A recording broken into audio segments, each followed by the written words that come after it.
이게 대체 뭐예요, 어머니? 보면 모르겠니? 효도 계약서다. 효도 계약서요. 무슨 말 같지도 않는 소리를 하세요. 말이 안 되면 어쩔 거니? 우리가 우리 돈 가지고 그렇게 하겠다는데. 진짜 이러시는 거 아니에요. 아들과 저희 대화는 점점 격해져 갔습니다. 이때를 생각하면 아직도 가슴이 철렁합니다. 아들과 아이의 연이 끊어질 수도 있다는 생각으로 저는 그 일을 저질러 버린 것이니까요. 물론 아들이 정신을 차리길 바라는 마음이 컸습니다. 하지만 아들은 화를 내면서 그것에 대해서 받아들일 수 없다는 눈치였죠. 며느리도 그 옆에 앉아서 말도 안 된다는 이야기를 계속 혼잣말로 했습니다. 안녕하세요. 인생을 바꾸는 관점입니다. 이게 어떻게 된 일일까요?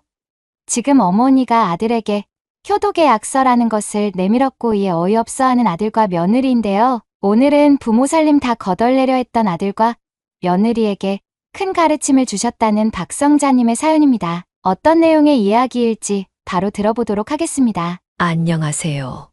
저는 올해로 67이 되는 박성자라고 합니다. 저는 오늘 아들과 며느리에 대한 이야기를 털어놓으려고 합니다. 집안 사연을 누군가에게 털어놓는다는 것이 참으로 부끄러운 일이라는 것은 압니다. 하지만 이렇게 이야기를 하지 않으면 마음이 너무 답답하기도 하고 또 특히나 위로를 받고 싶다는 생각도 들어서 사연을 쓰게 되었습니다. 또한 사연을 쓰면서도 그동안 참으로 고민도 많았고 또 마음고생도 많이 했습니다. 바라건대 이 이야기를 듣고 여러분들이 함께 저희 상황에 대해서 판단을 해주셨으면 좋을 것 같아요. 저에게는 아들 하나가 있습니다. 아이를 많이 낳고 싶었지만 상황이 참으로 녹록치 않았고 또 남편이 인테리어 일을 했었기 때문에 전국을 돌아다니는 날이 많았습니다. 그래서 아이들을 많이 키우기보다는 한 명만 낳아서 잘 키우자는 그런 생각을 하게 되었죠. 아들 같은 경우 어릴 때부터 과묵한 아이였습니다. 아버지는 늘 일을 나가 있었기 때문에 제 이야기를 늘 잘 듣고 공부도 곧 잘하던 그런 아이였죠. 그렇게 성장을 해서 학교를 졸업하고 아들은 직장에 취업을 하게 되었습니다. 그때 처음으로 독립을 하게 되었는데 시원섭섭한 마음이 들더군요. 그러다 어느 날 때가 오게 되었습니다. 아들이 결혼을 한다고 며느리감을 데려왔습니다. 며느리는 생기발랄하고 밝은 얼굴을 가지고 있었죠. 그리고 밝은 느낌만큼이나 살뜰하게 다가오는 것이 참으로 좋았습니다. 그래서 결혼을 승낙하게 되었고 모든 것은 일사천리였죠. 하지만 아들이 결혼한 이후 사뭇 많은 것들이 변해가기 시작했죠. 어머니, 이거 다리미 안 쓰시는 거예요? 아니, 그거 종종 쓰는 건데 왜 그러니 새아가? 저희 집에 다리미가 고장이 났는데 새로 사려니까 너무 비싸지 뭐예요. 그래서 중고라도 찾고 있었는데 어머니 집에 다리미가 2개 있길래 물어봤어요. 아, 그러면 그거 가져다 쓰려무나. 가끔 쓰는 거고 나는 내가 쓰던 게 편하니까. 처음에는 이런 며느리의 모습이 알뜰살뜰해서 좋아 보였습니다. 요즘에 돈만 쓰기 좋아하는 젊은 사람들이 참으로 많죠. 그래서 저는 차라리 조금 궁색할 수는 있어도 알뜰살뜰 아끼는 것이 훨씬 낫다고 생각을 했습니다. 하지만 날이 갈수록 며느리의 이런 모습들은 점점 심해지기 시작했습니다. 처음에는 그저 그러려니 이런 생각을 했었죠. 또 제가 시어머니가 된 입장이고 며느리가 또 저희 아들이랑 같이 사는 것이기 때문에 저희 아들에게도 좋은 것이라고 생각을 했었습니다. 그리고 그렇게 며느리와 처음으로 함께한 명절 설날이 되었습니다. 남편과 저는 아들이 출가하고 나서는 조촐하게 명절을 보내는 것이 익숙했지만 처음으로 아들네가 찾아오는 명절이었기 때문에 이번에는 힘을 좀 썼습니다. 각종 전이며 또 소고기도 준비를 하고 아들이 좋아하는 삼계탕까지도 열심히 해놓았죠. 준비를 하는데 생각보다 시간이 한참 걸렸지만 그래도 아들과 며느리가 좋아할 모습을 떠올리면서 열심히 준비를 하였습니다. 그리고 명절 당일이 되어서 며느리와 아들이 찾아왔죠. 식사를 같이 하는 자리에서 며느리는 제 음식을 정말 좋아하더군요. 어머니, 이거 전 어떻게 하신 거예요? 너무 맛있는데요? 아, 그래. 다행이구나. 이거 좀 싸가거라. 혹시 조금 더 싸가도 돼요?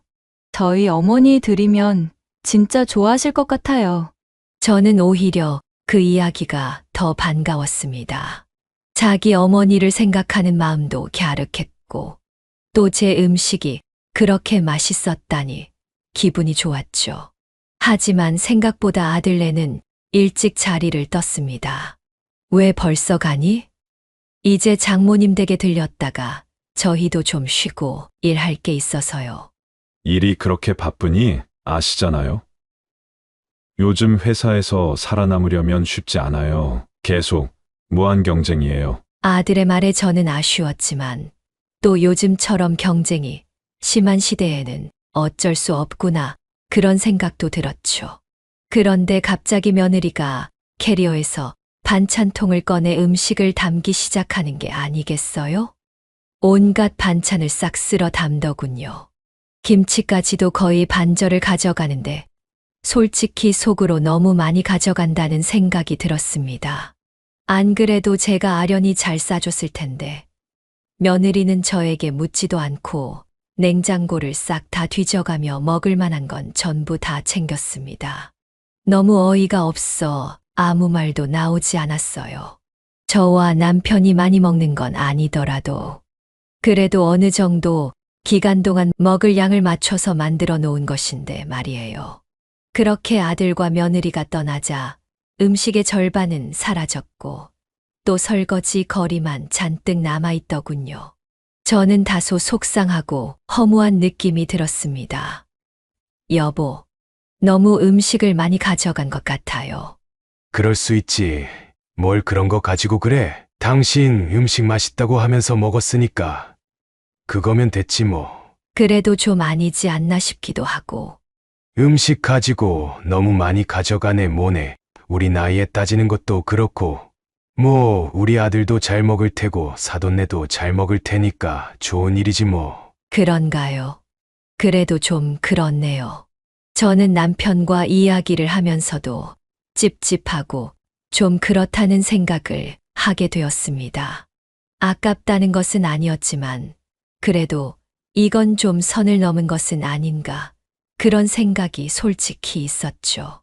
하지만 정말 남편의 말처럼 음식 가지고 왈가왈부하는 것도 쪼잔해 보일 것 같았기 때문에 그냥 그러려니 하고 넘어가게 되었죠. 하지만 점점 며느리의 빈대근성은 심해지게 되었습니다. 종종 저희 집에 찾아오면 항상 빈손으로 가는 일은 없었습니다. 어머, 이거 홍삼 아니에요? 그래, 그거 선물로 들어왔는데 좋은 거라고 하더구나. 이거 몇 개 가져가도 돼요? 몇 개, 그거 몇 개 가져가서 어디다 쓰려고? 요즘 남편 기력이 허한 것 같아서 좀 먹여볼까 해서요. 병식이가 몸이 요즘 안 좋든? 아무래도 회사에서 일하는 게 쉽지는 않은가 봐요. 그래, 그럴 수 있지. 몇 개 가져가지 말고 다 가져가서 먹으려무나. 어머님 거는요?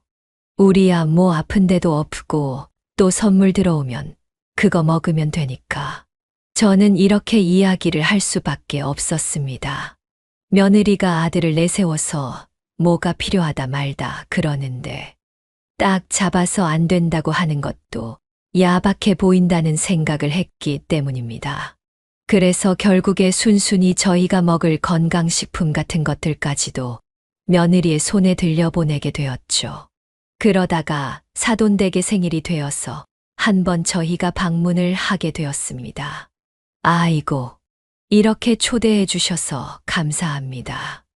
밖에서 식사를 하면 되는데 직접 이리 음식을 차리시고 그래도 직접 한 번은 제가 대접을 해드리고 싶어서요. 그렇게 사돈댁은 친절하게 저희에게 음식들을 차려주었고 생일 케이크까지 놓고서 축하를 하게 되었습니다. 저희는 선물로 이것저것 준비를 하다가 산삼과 함께 몸에 좋다는 상황버섯 등을 준비해서 주었죠.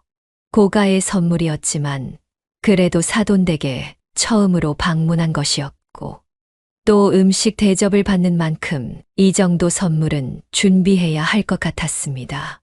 아이고, 뭘 이런 걸 다 준비를 하셨대요. 그래도 빈손으로 올 수가 있나요? 산삼이랑 버섯 다 몸에 좋은 것이니까 쓰시더라도 꼭 챙겨 드세요. 너무 감사합니다. 남편이 세상을 떠나고 홀로 몸을 챙기는 게 힘들었는데 이렇게 챙겨주시네요. 저는 그 이야기를 들으면서 안쓰러운 마음도 들었습니다. 사돈의 남편 같은 경우 10년 전에 지병으로 세상을 떠났기 때문이었어요. 그래서 혼자 적적하게 지내는 시간들이 많을 것이란 생각에 걱정이 많았죠. 하지만 이야기를 나눠보니까 해외여행도 다니고 이리저리 모임도 하고 예상외로 아주 바쁘게 지내는 것처럼 들렸어요. 생각보다 잘 지내는 모습에 다행이라는 생각이 들더군요. 그렇게 식사를 마치고 다과를 먹는데 집 구석에 놓인 홍삼 세트가 보이더군요. 예전에 제가 며느리를 통해서 아들에게 보냈던 것과 같은 제품이었습니다. 저는 그냥 며느리가 아들한테 먹여보고 좋으니까 자기 엄마한테도 선물을 준 건가 이렇게 생각을 했습니다. 그러다 자꾸만 집안 곳곳에 눈길이 갔는데 예전에 제가 주었던 다리미 같은 것들도 사돈댁에 있는 게 아니겠어요? 이쯤 되니까 우리 집에서 물건들을 가져다가 사돈댁에 가져다 주는 게 아닌가 하는 의심이 들기 시작했어요. 하지만 아버지를 잃고 또 엄마 혼자서 사는 것이 힘들어 보여서 그럴 수는 있겠다는 생각을 하긴 했습니다. 사는 집과 가구를 보면 사돈댁은 경제적으로 여유가 있어 보였지만 그래도 또 이게 딸아이의 심정으로는 부자이든 아니든 간에 또 다른 느낌이 들 수가 있으니까요. 그리고 한 달이 지나 제 생일이 되었습니다. 이번에는 제가 대접할 때가 되지 않았나 이런 생각을 했죠. 남편이 간단하게 식당에서 먹으면 어떻겠냐는 이야기를 했지만 또 사돈댁에서 얻어먹은 것이 있으니까 그냥 넘어가기도 그랬습니다. 그런데 제 생일 며칠 전에 아들에게서 연락이 왔습니다. 장모님이 대상포진에 걸려서 집에서 쉬고 있어서 며느리가 병간호를 가야 한다고요. 그리고 아들은 출장을 가야 해서 이번 생일은 그냥 선물을 보내드리겠다고 이야기를 했습니다. 저는 알겠다고 이야기를 했지만 다소 아쉬운 그런 마음을 감출 수가 없었죠. 그런데 생각을 해보니까 사돈이 아프면 뭐라도 좀 챙겨서 가져가야 하는 것이 아닌가 싶었습니다. 남편은 제가 하는 것이 오지랖이라며 더 부담 주는 것이라 하지 말라고 했지만 저는 마음을 전하고 싶었어요. 그래서 저는 생일날 마침 시간도 많이 있었고 그래서 음식을 싸서 사돈댁으로 향했습니다. 물론 며느리에게 전화를 했지만 받지 않아 사돈댁에 반찬 좀 가지고 가겠다고 문자를 남겼죠. 일전에 한 번 갔던 터라 그래도 가는 길은 수월했습니다. 사실 이렇게 바리바리 음식을 싸들고 어딘가 가는 것을 선호하지는 않지만 그래도 사돈이 빠르게 쾌차하길 바라는 마음뿐이었죠. 그렇게 사돈댁이 있는 고급 아파트에 도착을 했습니다.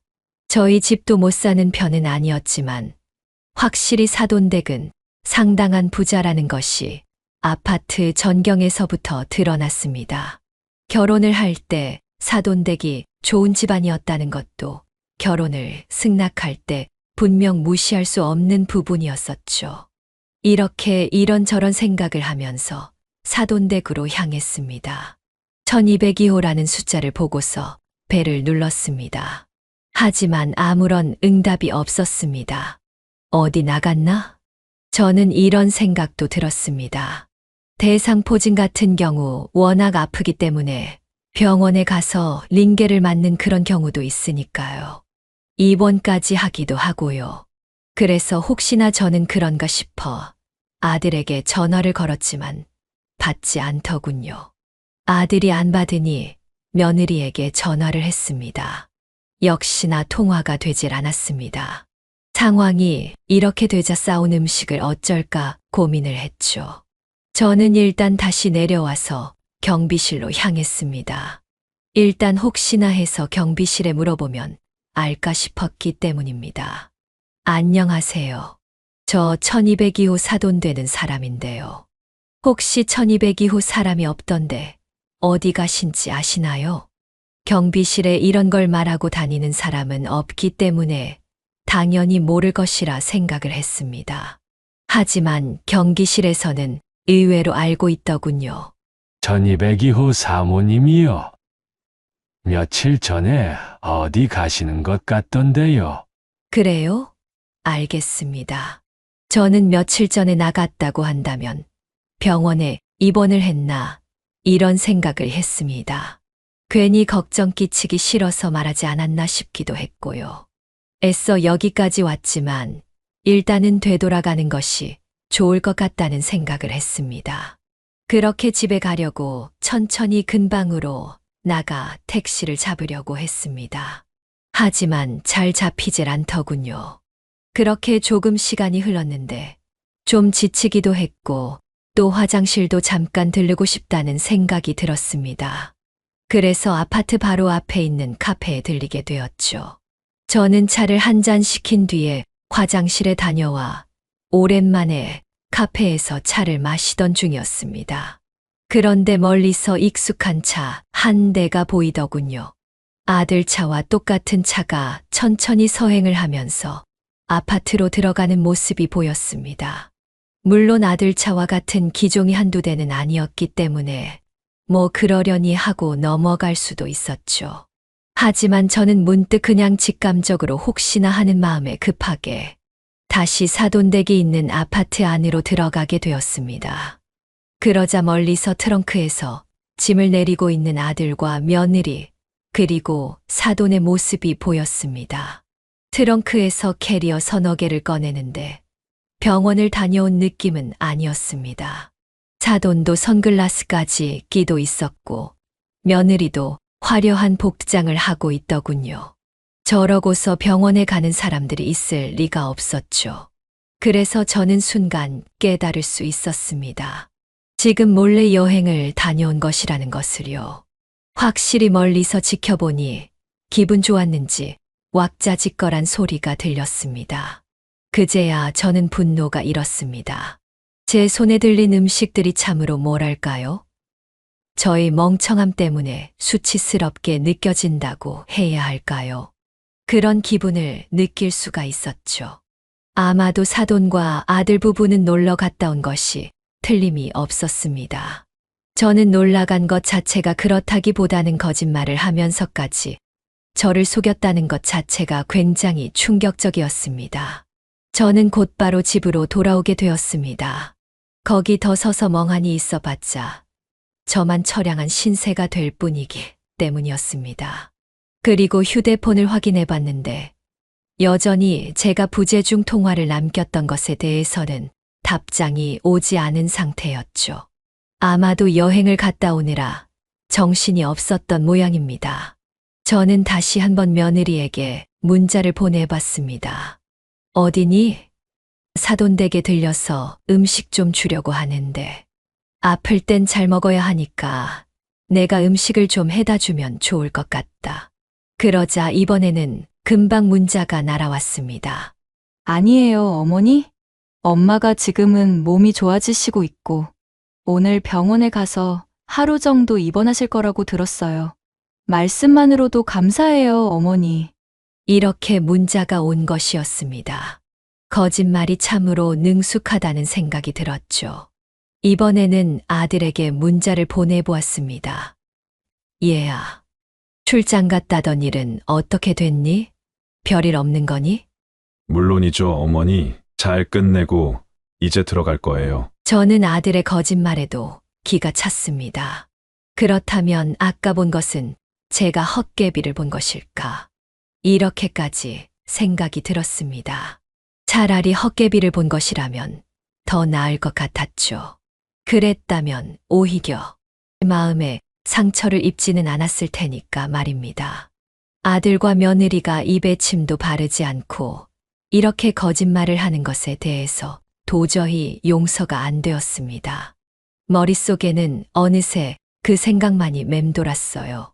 제가 막 그렇게 뭔가 심각하게 생각하고 이러는 것은 정신건강에 좋지 않아서 피하는 편인데 이번에는 그것이 마음대로 되질 않더군요. 그래서 저는 이 일을 어떻게 해야 할까 진심으로 고민을 했습니다. 그렇게 어떻게 해야 할지 모르겠는 상태로 혼자 끙끙 앓으며 시간이 흘렀습니다. 누구에게 말하기도 힘든 일이었고 인생에서 처음 겪는 일이라 어떻게 해야 할지를 정말 모르겠더라고요. 시간이 지나도 같은 상황들이 여전히 반복이 되었습니다. 이번에는 며느리는 더 대놓고 찾아와서 각종 음식이며 과일이며 이런 것들을 가져가기 시작했습니다. 뭐만 사다 놓으면 나만 하는 것이 없었죠. 전자제품이든 혹은 다른 음식이든 마찬가지였습니다. 그나마 쌀은 안 가지고 가니 다행이라고 할 수 있었죠. 심지어 아들은 찾아와서 자꾸만 돈 이야기를 꺼내기 시작하더군요. 뭐 때문인지 알 수는 없었는데 어느 순간부터인가 아들의 입에서 돈 이야기가 계속해서 나오는 것이 참으로 묘했습니다. 물론 애초에 아들에게 돈을 물려줄 생각은 하고 있었습니다. 더 정확히 말하자면 땅이었는데요. 원래 아들에게 증여를 통해서 지방에 사뒀던 땅을 주려고 저희 부부는 계획을 하고 있었습니다. 그런데 아들이 그걸 좀 빨리 줄 수 없겠냐며 재촉을 하기 시작한 것이었죠. 그래서 저는 뭔가 미심쩍기도 하고 찝찝했습니다. 벌써 거짓말을 하기 시작하는 아들과 며느리인데 계속해서 땅을 빨리 달라고 하는 모양새가 제 마음을 상당히 불안하게 만들었습니다. 하지만 남편은 아무것도 모르고 있었죠. 제가 그 이야기를 굳이 하지는 않은 상황이었기 때문이었습니다. 그러니까 아들의 이야기에 아무것도 모르는 남편은 알겠다고 덥석 이야기를 해버리는 것이었습니다. 저는 가만히 그 모습을 지켜보고 있었죠. 이제는 아들네 부부에게 저희는 완전히 음식이 나오는 자판기, 돈이 나오는 통장, 이런 것으로 전락한 것이 아닌가 생각이 들었습니다. 더군다나 아들은 저희 집안의 제사도 참여하지 않기 시작했습니다. 원래 아들은 장손이었기 때문에 제사를 이어받아야 했습니다. 물론 요즘 세상에 제사를 안 지내는 집도 많고 또 저도 그렇게 그것을 중시하지는 않습니다. 하지만 남편은 또 달랐어요. 남편은 자신이 세상을 떠난 뒤에야 어떻게 될 줄은 모르지만 그래도 자신이 있는 동안에는 어떻게든 기본 전통이 이어지길 바랬습니다. 그것에 대해서 아들도 마땅히 존중을 했습니다. 저는 아들이 그래도 제사를 지내긴 싫지만 아버지의 뜻이기 때문에 그에 대해서는 존중한다고 생각했어요. 그러나 어느 순간부터인가 아들은 바쁘다는 이유로 제사에도 나타나지 않기 시작했죠. 회사 일이라는 핑계는 정말 만능이었습니다. 늘 일이 바쁘고 출장이 있고 이런 식이었죠. 저는 그때마다 과거의 그 생각들이 떠올랐습니다.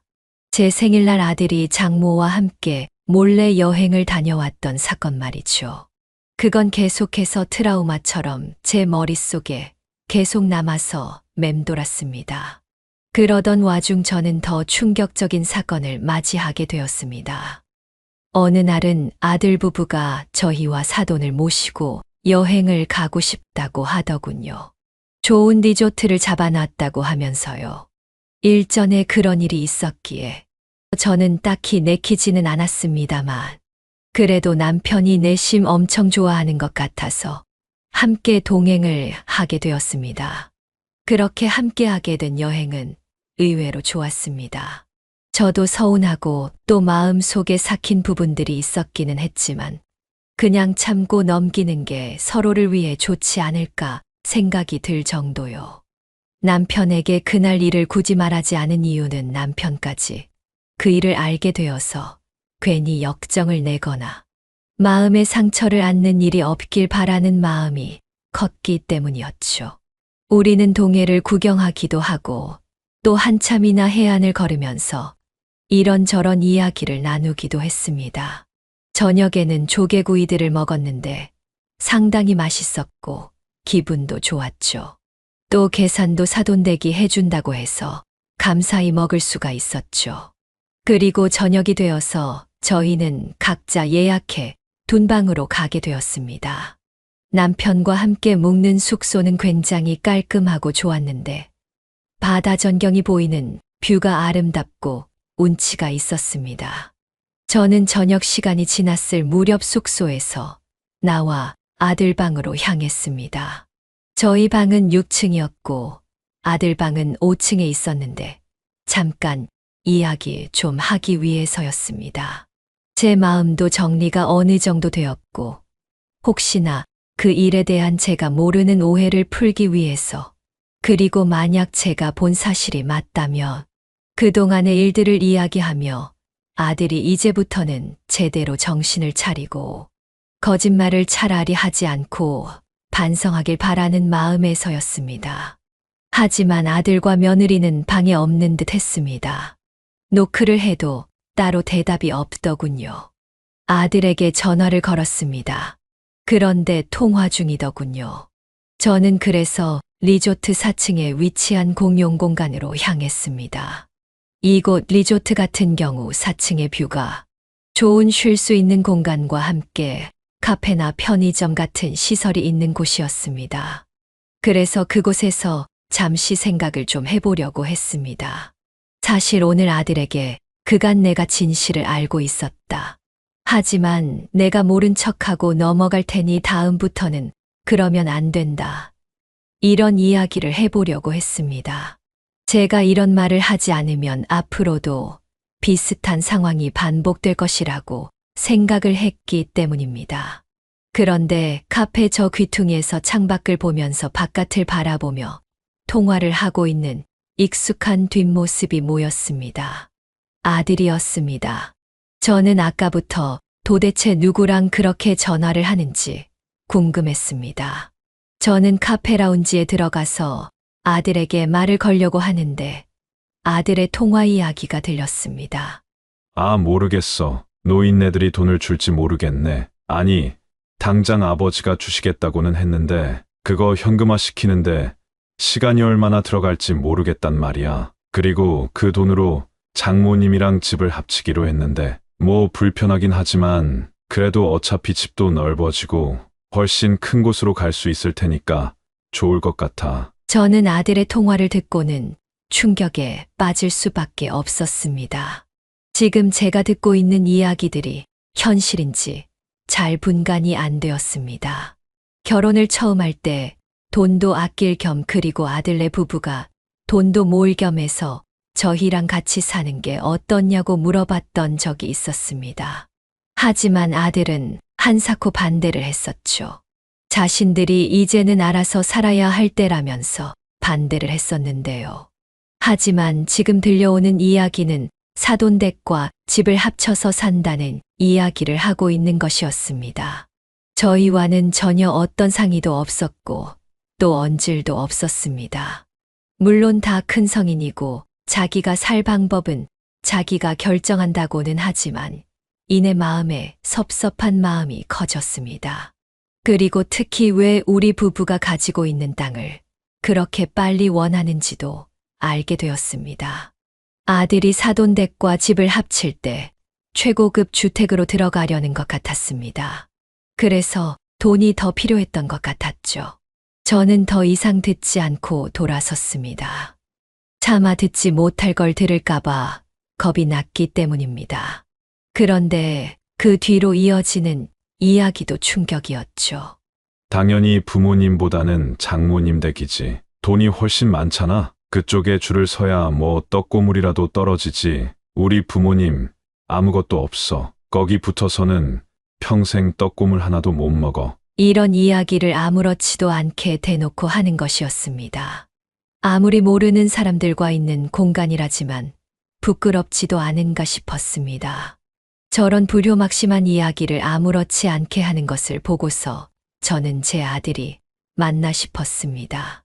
혹여나 뒷모습만 똑같지 아예 다른 사람이지 않을까 생각했기 때문입니다.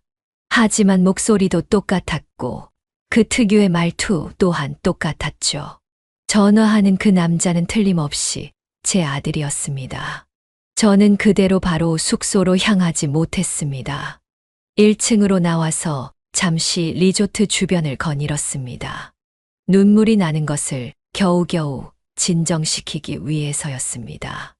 우리 부부는 정말 온갖 고생을 하면서 아들을 키워냈습니다. 아들이 건강하게 그리고 부족함 없이 자라기를 바랬기 때문에 정말 아들의 교육에 대해서 또 먹거나 입는 것 등 모든 면에서 지원을 아끼지 않았습니다. 남들이 유난이라고 할 정도로 아들에게 투자를 했죠. 고등학교 때는 아이가 과외를 하고 싶다고 해서 수소문을 해서 당시 150만 원이나 하는 과외 선생님을 2명이나 붙여주기도 했습니다. 그 정도로 아들이 필요하다는 것에 대해서는 열과 성을 다했죠. 그런데 돌아오는 결과물이 이것이었습니다. 예설은들이 너무 애들한테 잘해주면 버릇없이 큰다고 했었는데 이건 버릇이 없는 정도가 아니었습니다. 회사에서 다른 사람한테도 이렇게는 못 대할 것입니다. 아니죠. 아예 모르는 사람한테도 이런 식으로 생각하고 등쳐먹을 생각은 못할 겁니다. 지엠이랑 애비가 참으로 만만하게 보였구나. 이런 생각이 많이 들었습니다. 저는 그렇게 1시간 남집 바깥에서 한참을 생각하고 걸은 뒤 다시 리조트로 돌아왔습니다. 그렇게 숙소로 향하는데 며느리가 있는 것이 보였습니다. 며느리는 저에게 반가운 얼굴을 하면서 다가왔습니다. 어머니, 어디 다녀오세요? 그래, 바람 좀 쐬고 왔다. 여기 바다가 생각보다 괜찮죠? 그래, 그렇더구나. 어머니, 그이한테 들었는데 이번에 땅 증여해 주시기로 하셨다면서요. 아, 그래, 들었구나. 내 오빠가 이야기해줬어요. 그런데 어머니, 그 땅 언제쯤 받을 수 있을까요? 왜? 돈이 필요한 거니? 그게 아니라 증여세도 내야 하고 또 이래저래 잘 투자를 해야 해서 생각을 해보고 있어서요. 오빠랑 많이 이래저래 고민해보고 있는 중이에요. 그렇구나. 부동산 같은 걸 투자할 생각이니? 네. 어떻게 아셨어요? 아무래도 저희 집 팔아서 그 땅 판 돈이랑 해서 좀 땅값이 올라갈 것 같은 아파트를 살까 고민을 많이 하고 있었는데. 요즘 재테크야 부동산이 가장 안전하니까. 그쵸? 어머니도 그렇게 생각하시죠? 그래서 말인데 어머니, 그 땅 말고도 다른 땅도 조금 더 있다고 알고 있는데 그것까지 혹시 같이 주실 수도 있어요? 며느리는 해맑게 물었습니다. 저는 기가 막혔습니다. 남편이 평생 전국 팔도를 돌아다니면서 모은 재산이었고 또 저 역시도 틈틈이 이런저런 일들을 해가면서 모은 돈이었습니다. 그 돈으로 투자한 땅들이었고 또 지금의 집도 얻게 되었습니다. 나중에는 우리 집까지 내놓으려고 할까봐 저는 겁이 났습니다. 하기야 저들에게는 저는 항상 주는 사람이었기 때문에 그렇게 여겨질 수도 있을 것이란 생각을 했습니다. 저는 생각해보겠다고 이야기를 한 뒤 숙소로 향했습니다. 그리고 남편과 이야기를 나누게 되었죠. 남편은 제 이야기를 듣더니 불같이 화를 내었습니다. 그런 후레자식이 있냐면서 욕을 하고 당장 다리 몽둥이를 부러뜨리겠다며 화를 내었죠. 하지만 저는 그렇게 화를 낸다고 해서 해결될 일이 아니라고 이야기를 했습니다. 사실 여기에서 화를 내어봤자 무슨 의미가 있을까요? 애들에게 진정한 가르침이나 줄 수 있을까요? 화를 내봤자 애들은 아무런 반성도 없이 그냥 저희랑 연을 끊고 살면 그만일 것이라고 생각할 것 같았습니다. 그래서 남편과 깊은 고민을 하게 되었습니다. 그렇게 여행을 다녀온 뒤 우리 부부의 일상은 밝을 수는 없었습니다. 그런 제 이야기가 아직도 사실이냐고 남편은 종종 묻고는 했습니다. 도저히 믿기지 않는 이야기였기 때문입니다. 그 뒤로도 며느리는 찾아와서 몇 번이고 이런저런 물건들을 가져갔습니다. 그때부터 남편은 그런 며느리의 행동이 아니꼽게 보이기 시작한 것 같았습니다. 따로 인사도 받지 않고 방에 들어가거나 그런 모습들을 보면서 며느리도 이상하다는 그런 낌새는 눈치를 챘을지도 모릅니다. 하지만 아들도 그렇고 또 종종 같이 찾아와서는 이런저런 이야기를 했습니다. 그러다가 이런 이야기도 나왔죠. 어머니, 저희 애를 가질 계획을 생각하고 있는데 어떻게 생각하세요? 뭘 어떻게 생각하니? 가지고 싶다면 가지는 것 아니니? 저는 이렇게 아들의 물음에 답변을 했습니다. 그런데 아들은 그게 아니라는 듯 이야기를 했습니다. 아니, 사실 요즘 세상에 할머니 도움 없이 크는 손자들이 어디 있어요? 그래서 여쭤보는 거예요. 저도 집사람도 일을 하니까 낮에 아이를 봐줄 사람도 없고요. 즉, 아들의 말은 저에게 애를 봐달라는 그런 뜻이었습니다. 혹여라도 아이를 가지게 된다면 말이죠. 저는 그것을 당연하듯 요구하는 아들을 보면서 도대체 아들에게 저란 존재는 무엇인가 점점 곰곰이 생각하게 되었습니다. 사돈댁도 있지 않니? 그렇게 말하자 이번에는 며느리가 이야기를 했습니다. 엄마가 이번에 카페 사업을 하신다고 하셔서 아마도 시간이 없지 않을까 싶어서요. 저는 사돈이 카페 사업을 할 것이라는 것도 처음 들게 되었습니다. 돈이 만만치 않게 들 텐데 뭐 있는 돈 없는 돈 다 끌어모은 거죠. 이번에 사업한다고 집도 파신다고 하셨어요. 그제야 저는 상황이 어떻게 돌아가는지 정확하게 알게 되었습니다. 그러니까 저희 부부에게서 땅을 받아가야 할 이유가 바로 이것이었습니다. 사돈은 사업을 생각하면서 자기 고급 아파트를 팔 생각이었던 것입니다. 대신 아들네 집을 팔고 우리 부부의 땅을 받아서 판 돈을 합쳐서 더 넓은 곳으로 이사를 가서 같이 살려는 계획인 것 같았습니다. 저는 고개를 끄덕이면서 그래 알았다. 이렇게 대답하고는 말았습니다. 뭘 별다른 이야기를 해줄 것도 없었고 저희 부부는 여전히 아들네에게 제대로 가르침을 줘야겠다고 생각을 하고 있었기 때문입니다. 그런 생각을 하고 있는데 며느리가 이번에도 뭔가 욕심을 내기 시작했습니다. 어머니, 저 로봇 청소기 쓰세요? 못 보던 것인데. 아니, 안 쓰고 있다. 선물로 받았지. 로봇 청소기 같은 경우 지인이 자기가 샀는데 한 번도 안 썼다면서 아까워서 저 준다고 해서 가져온 것이었습니다. 굉장히 비싼 녀석이라고 했는데 생각보다 막 그렇게 잘 사용하지는 않게 되더군요. 어머니, 저거 저희 주시면 안 돼요? 며느리가 물었습니다. 평소 같으면 제가 쓰지도 않는 것이고 아들이 사는 집이 깨끗하길 바라는 마음에 줬을 것 같습니다. 하지만 차마 그것이 이제는 입에서 떨어지질 않더군요. 아니, 저건 중고거래로 팔 거다. 제 말에 아들과 며느리는 놀란 얼굴이 되었습니다. 처음으로 거절을 했기 때문이었고 또 너무 단호하게 말했기 때문이었습니다. 어머님도 중고거래 하시는구나. 며느리는 어색하게 웃으면서 말했습니다. 아들도 뭔가 멋쩍은 얼굴로 이야기를 했죠. 저거 얼마나 하는데요? 그냥 우리 주시지. 아들의 말에 저는 정확히 말해줬죠. 121만 5천 원. 121만 5천 원이라고요? 생각보다 높은 가격에 아들이 놀란 표정을 지었습니다. 생각보다 비싸네. 중고거래로 파는 게 낫겠다. 아들은 그리 말하면서 땀을 삐지 흘리더니 하더니 이내 집에 갈 채비를 했습니다. 며느리는 뭐라도 하나 가져가고 싶은지 저에게 또 물었습니다. 어머니 지난번에 김치 맛있던데 저희 좀 더 주실 수 있어요? 그거 우리 먹을 거만 남아있다.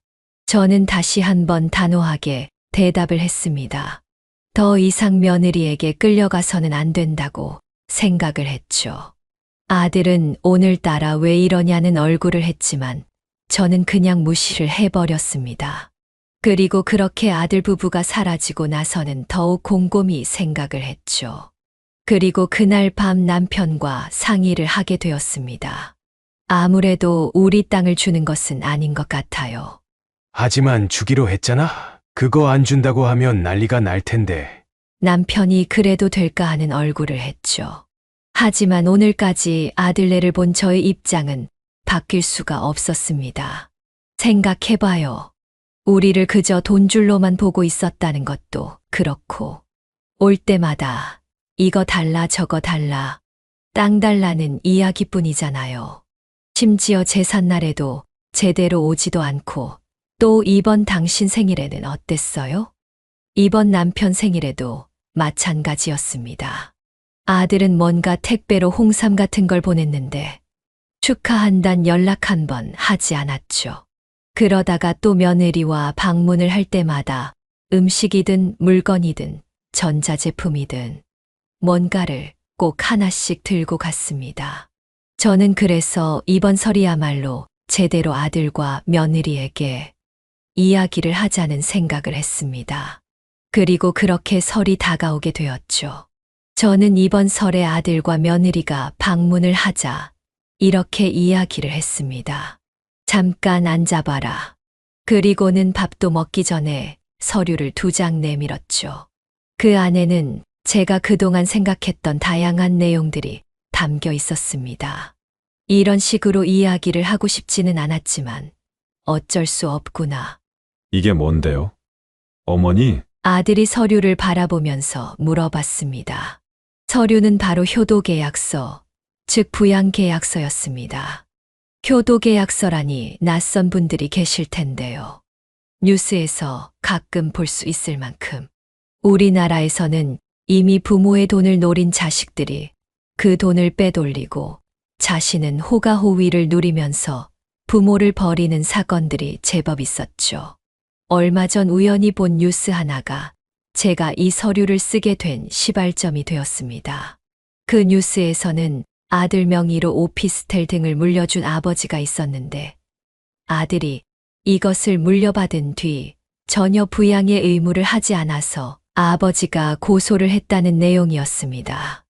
그런데 놀랍게도 판결에서 실제로 증여를 받은 사람이 부양 의무를 이행하지 않을 경우 증여자는 그 증여를 언제든지 취소할 수 있다는 것이었습니다. 저는 굳이 그 핵심 내용들을 추려서 서류로 만든 것이었죠. 물론 효도계약서라는 것이 실제로 법에 존재하는 것은 아니었습니다. 하지만 모든 거래에는 그 계약서를 만드는 순간 법적으로 따져볼 수 있는 것들이 생기는 법입니다.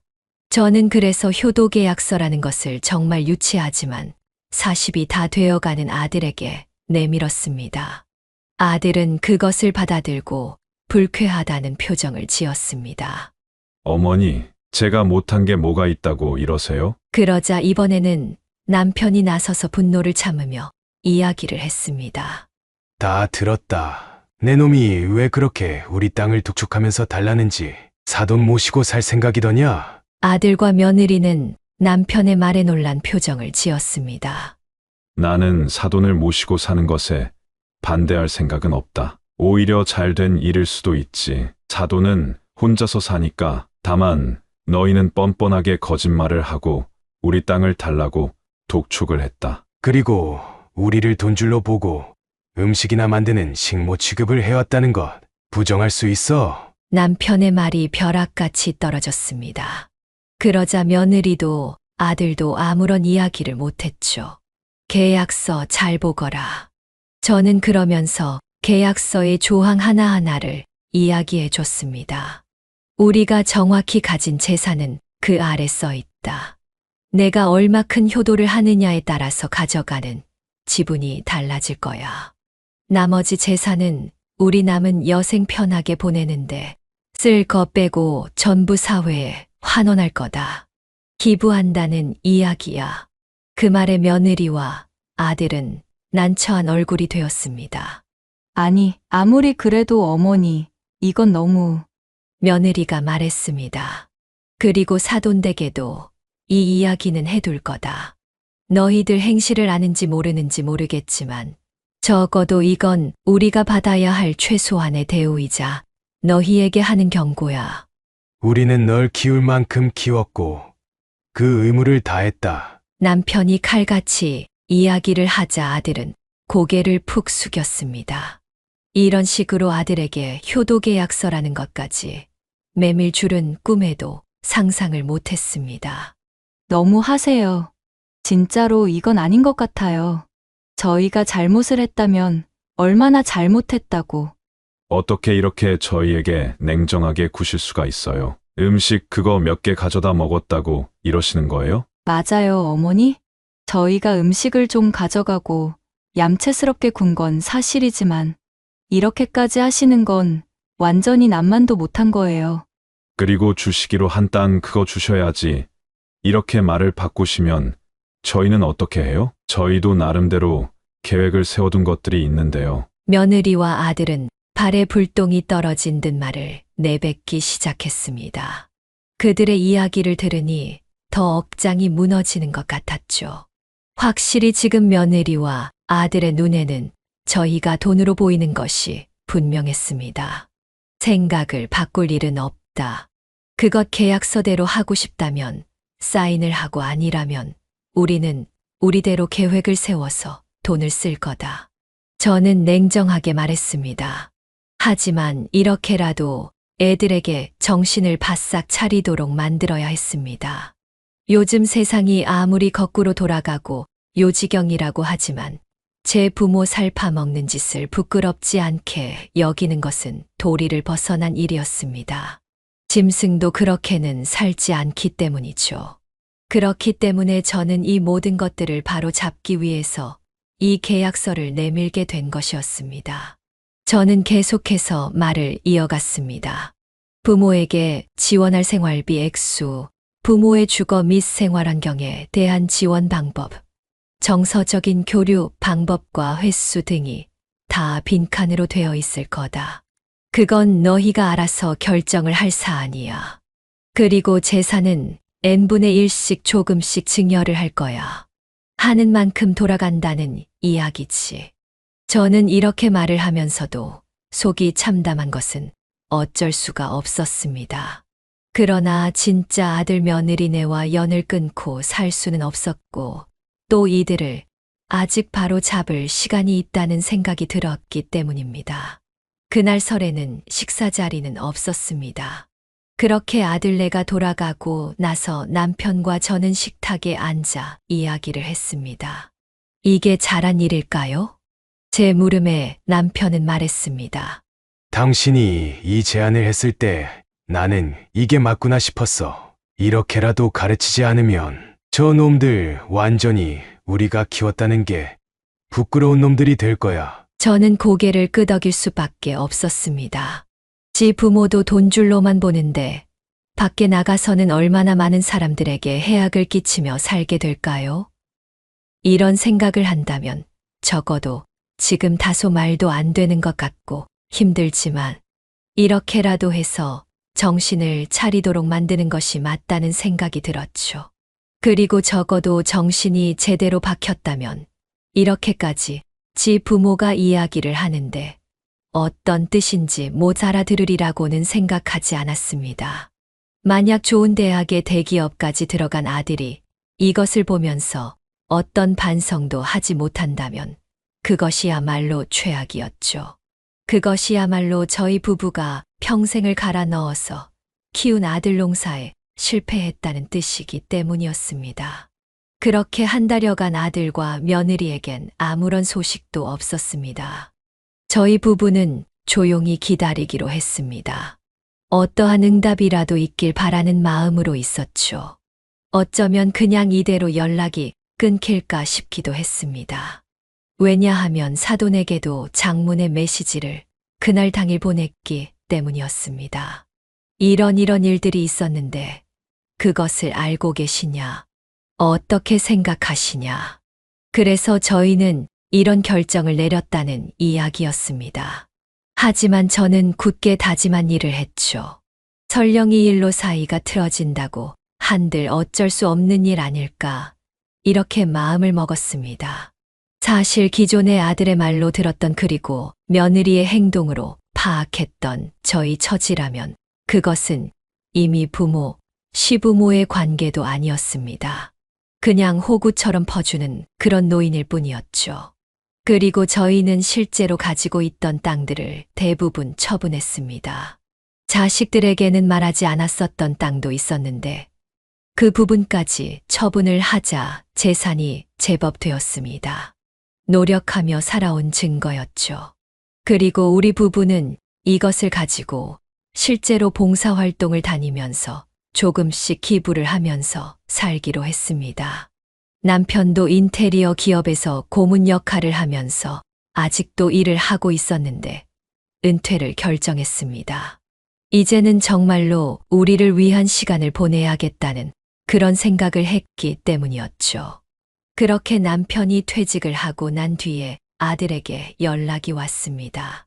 그동안 자신의 잘못을 반성한다는 이야기를 하는 모습이었습니다.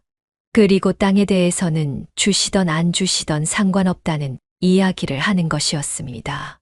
다만 그 이야기가 있고 나서 아직은 충분히 생각이 정리가 되질 않았는지 찾아오지는 않았습니다. 그렇게 시간이 더 지나고 문득 어느 날 찾아온 아들은 고개를 숙이면서 용서를 빌었죠. 그런데 며느리의 모습이 보이질 않았습니다. 며느리와 제 계약서를 가지고 대판 싸웠다고 하더군요. 너무하신 것 아니냐며 그런 이야기를 했다고 하는데 자신은 이걸 보고 다시 옛날 생각들이 나면서 부모님에게 이렇게 하는 것은 아닌 것 같다라는 생각을 했다고 합니다. 그리고 며느리는 친정에 가 있는 상태라고 하는데 딱히 연락은 없다고 하더군요. 효도 계약서 같은 건 말도 안 된다고 말한 것이 마지막이었다고 했습니다. 모르겠습니다. 제 아들이 며느리와 앞으로 어떻게 될지 말이에요. 하지만 최소한 적어도 정상적인 생각은 가지고 살아야 하지 않겠어요? 아무리 각박하고 돈이 전부인 것 같은 세상이라고 하더라도 말입니다. 아들 같은 경우 종종 찾아오기는 하는데 그 사과와 말이 진실일지는 아직 모르겠습니다. 또한 저희 부부는 실제로 아들에게 내밀었던 효도 계약서를 그대로 이행할 생각입니다. 생각해보니 이와 같은 방식으로 주는 것도 나쁘지는 않겠다라는 생각이 들더라고요. 또 저희 또한 더 나이가 들게 되더라도 아들 손을 빌려서 살 생각은 없는 상황입니다. 남편과 좀 더 뒤에 노후를 이야기했을 때 좋은 실버타운에 같이 들어가는 게 낫겠다는 판단을 했죠. 그곳에는 요즘 의사도 실시간으로 거주하고 있고 음식 등도 다 케어가 된다고 하더군요. 물론 가격이 만만치는 않지만 그 정도 돈은 이미 모아둔 상황이기 때문에 큰 걱정은 없는 상태입니다. 다만 아들이 아직도 얼굴이 펴지지 않는 모습이라 그것은 참으로 마음에 걸리고 가슴이 미어지는 것 같기는 합니다. 그리고 아들의 입에서는 아직도 며느리에 대한 이야기는 나오지 않는 것으로 봐서 상황은 좋지 않은 것으로 생각이 됩니다. 그래서 저는 괜히 아들의 결혼에 방해를 놓은 나쁜 시어머니가 아닐까 그런 생각도 하게 되었습니다. 하지만 누군가는 나쁜 사람이 되어서 뭔가를 제대로 알려줄 수 있다면 그 역할을 제가 하겠다는 생각도 했습니다. 어미가 되어서 못해줄 망정 그렇게까지 해야 하냐고 욕을 먹을 수 있더라도요. 솔직히 말해서 그 계약서를 내밀고 난 뒤에 마음이 불편한 건 사실입니다. 종종 아들의 얼굴을 보는 것도 속이 쓰리고 불편하더군요. 또 아들과의 관계가 이전과 같지는 않기도 합니다. 예전처럼 농담을 하면서 지내는 그런 관계로 돌아갈 수 있을까? 그런 불안한 마음도 듭니다. 그저 제가 바란 것은 부모로서 생각해주고 그런 사랑을 받길 원했는데 너무 딱딱하고 거친 방법으로 아이들에게 굴었는지도 생각이 되더군요. 이제 제 이야기를 마무리해야 할 것 같네요. 어찌 보면 거창하고 그런 사연은 아닐 수도 있지만 저희 집안에는 참으로 안타까운 일이고 너무나도 큰 일이라고 할 수밖에 없을 것 같습니다. 아들과 며느리에게 그냥 한번 화를 내고 말면 되었을 일일까요? 그랬다면 괜찮았을까요? 그냥 혼내는 걸로 끝낼 수도 있었는데 괜히 계약서라는 것까지 만들어서 완전히 남남처럼 굴었으니 더 충격을 받았지 않았을까 그렇습니다. 지금까지 제 이야기를 들어주셔서 감사합니다. 새해에 모든 여러분들 복 많이 받으시길 바라고 또 우환 없이 그저 집안의 평안이 올해에는 쭉 이어지시길 간절히 기도합니다. 네, 오늘 이야기는 어떠셨나요? 오늘 이야기를 듣고 어떻게 생각하시는지 어머님, 아버님의 생각을 댓글로 공유해주세요. 저는 또 다른 사연으로 찾아뵙겠습니다. 좋아요, 구독, 알람 설정을 통해 앞으로도 따뜻한 정을 나눌 수 있게 함께 해주세요. 어머님, 아버님의 삶의 지혜와 경험을 나눌 수 있는 통로가 되겠습니다. 오늘도 인생을 바꾸는 관점을 통해 사연을 들어주셔서 감사합니다. 안녕하세요. 인생을 바꾸는 관점입니다. 오늘은 아들과 며느리가 보내준 효도여행에서 버림을 받았다가 기적적으로 구사일생하고 아들과 며느리에게 기가 막힌 복수를 해준 최혜심님의 사연입니다. 아들과 며느리는 왜 그랬는지, 최혜심님은 어떻게 이 상황을 이겨내셨는지, 어떤 사연일지 지금부터 바로 들어보시죠. 안녕하세요. 안녕하세요. 다들 명절 잘 보내셨나요? 저는 올해로 70살이 된 최혜심이라고 합니다. 인생을 살면서 좋은 일, 나쁜 일 참 잡다하게 많은 일들을 겪었지만 딱 하나, 아들 하나 있는 것만 바라보며 어떻게든 이를 악물고 아등바등 버텼어요. 제 인생을 돌이켜보면 늘 아들이라는 두 글자로 요약할 수 있을 정도로 말이죠. 아마 제 나이 또래 분들이시라면 다들 그러셨겠지만 저는 딱 20살 때 시집을 갔습니다. 저는 부모님도 일찍 돌아가셨고 친인척이 하나도 없었기 때문에 누구에게도 의지를 할 수 없었습니다. 더군다나 그 시절에는 다들 어린 나이에 결혼을 했으니 저도 그냥 당연한 일처럼 받아들였죠. 그런데 그 당연함이 저를 많이 울리더라고요. 남편은 책임감이 부족했고 집안을 돌보는 일은 온전히 제 몫이었습니다. 게다가 아이가 잘 들어서지 않아 구박도 참 많이 받았어요. 나이를 더 먹기 전에 아이를 낳아야 하는데 그렇게 아이가 안 생겨서 어쩐담? 몸에 문제라도 있는 건 아닌가 모르겠네. 옆집 김씨네 며느리는 벌써 애가 셋이라던데. 째째. 이런 이야기를 듣는 건 정말이지 지겨웠고 속이 뒤틀리는 것 같았어요. 그렇게 자그마치 5년간 욕을 먹다 겨우 아들이 태어나게 되면서 상황이 조금 나아지긴 했습니다. 시어머니를 따라 저를 구박하던 남편도 처음에는 아이의 탄생에 기뻐하더군요. 그런데 기쁨은 잠깐이고 남편은 점점 더 집을 비우는 날들이 많아졌습니다. 일주일에 4-5번은 술을 마시고 들어오곤 했죠. 당신 좀 적당히 할 수는 없어요? 나만 있는 것도 아니고 이제는 재훈이도 태어났는데 가정에 더 충실해야 하는 거 아니냐고요. 해도 너무하잖아요. 당신은 집에서 애똥 기저귀나 갈아주는 주제에 남자 바깥이래. 뭐 그렇게 말이 많아? 남자가 바깥일을 하다 보면 그럴 수도 있는 거지. 참, 내가 뭐 밖에서 바람을 피고 다녀. 뭐 어떤 살림을 차렸어. 그런 것도 아닌데 뭐 그렇게 잔말이 많아. 제 말을 모두 잔소리로만 알아듣던 남편과는 결국 아들이 5살 되던 해에 갈라섰어요. 집을 나오기 전 아이를 두고 나가라고 소리를 치던 걸 무시하고 아들을 데리고 나왔습니다. 그때부터가 진짜 고생의 시작이었어요. 아이가 울면 같이 울고 아이가 웃으면 그 웃음에 매달려 하루를 버텼습니다. 낮에는 남의 집 청소를 하고 밤에는 또 다른 집에 가서 간단한 바느질 일을 맡아 하곤 했죠.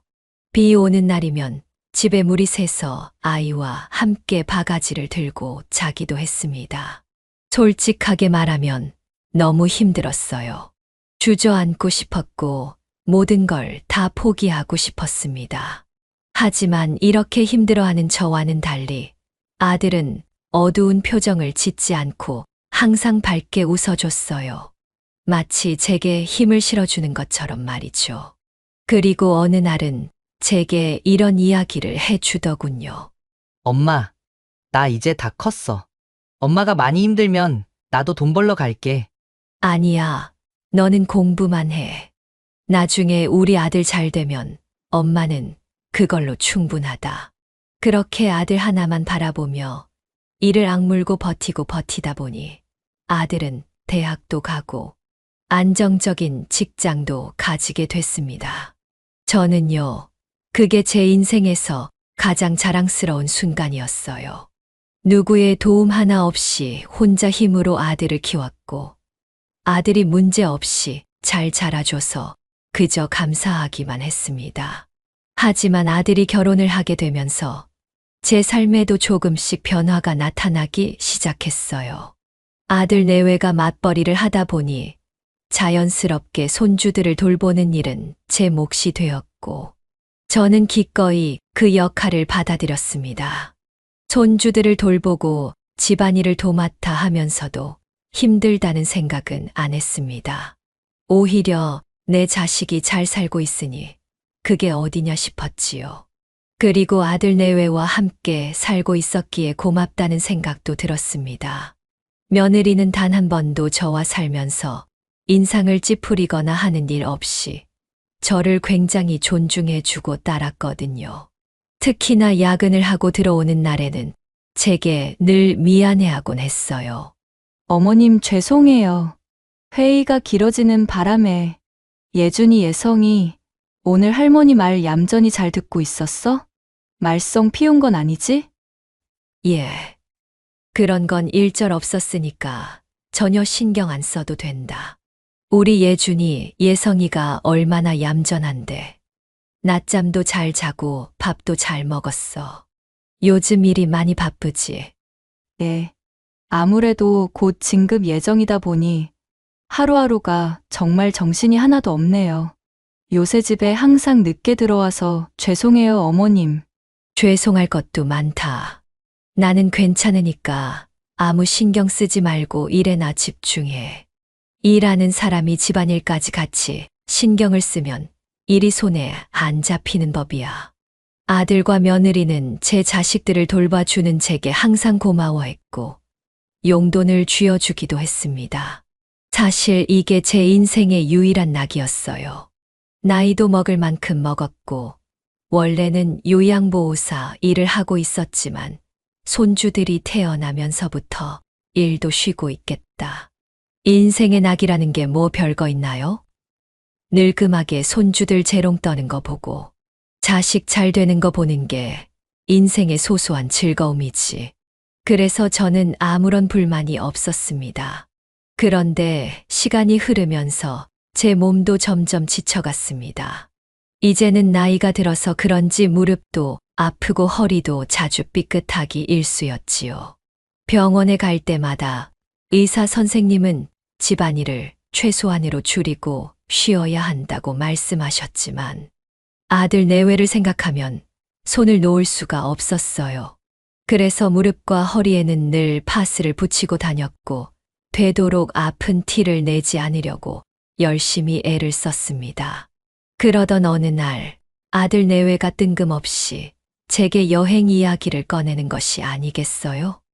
어머니, 효도 여행 한번 다녀오시는 거 어떠세요? 그동안 저랑 아내 대신 집안일도 하시고 또 애들도 돌보신다고 고생 많이 하셨는데 이제 어머니도 좀 즐기셔야 하지 않겠어요? 아들의 말에 처음엔 황당했습니다. 여유도 없고 가지고 있는 돈도 많이 없는데 무슨 여행이냐고 했더니 아들이 손사래를 치며 말하더라고요. 어머니, 그런 건 걱정 마세요. 저희가 다 준비해 놨어요. 조용하고 공기 좋은 곳으로 모셔다 드릴게요. 거기서 좀 쉬고 오세요. 요즘에는 자연 친화적 효도 관광 패키지라고 해서 좋은 시골 쪽으로 부모님을 여행시켜드리는 그런 패키지가 있다고 하더라고요. 숙소도 어머니 혼자 쉬시기 좋은 곳으로다가 예약했고 저희가 결제까지 다 해뒀어요. 그래요, 어머님. 이 사람 말대로 정말 고생 많이 하셨잖아요. 잠깐 숨 좀 돌리고 오셔도 괜찮을 거라고 생각해요. 7박 8일 일정이니까 그동안은 잠깐 집안일이고 손주들이고 다 잊어버리시고 마음 편히 즐기다가 오셔요. 아들과 며느리의 말을 듣고 나니 그제서야 나도 좀 쉬어도 되겠다는 생각이 들었습니다. 집안일이 쌓여도 괜찮겠지. 손주들이랑 잠깐 떨어져 있어도 괜찮겠지 싶더라고요. 나중에는 손주들도 제게 달려와 폭 안기며 이런 말을 해주는 거예요. 할머니, 여행 잘 다녀오세요. 손주의 말을 듣고 나니까 더 마음이 놓인 저는 여행을 가기로 결정했습니다. 아들이 소개해준 여행지는 다름 아닌 사람이 많이 살지 않는 말 그대로 산골 마을이었어요. 나무가 울창하고 맑은 공기가 흐르는 곳이었지요. 어머니, 거기 가시면 예전처럼 농사 짓는 느낌도 낼 수 있고 조용하게 자연 속에서 쉴 수도 있대요. 아들의 말에 저는 반쯤 설레며 여행 준비를 했고 여행을 떠나는 당일날 며느리는 저를 꼭 껴안으며 말했습니다. 어머님 덕분에 저희가 이렇게 마음 편하게 잘 지낼 수 있는 거예요. 일주일 동안 아무 생각 마시고 푹 쉬다 오세요. 여행 다녀오시고 나면 저희가 더 잘 모실게요.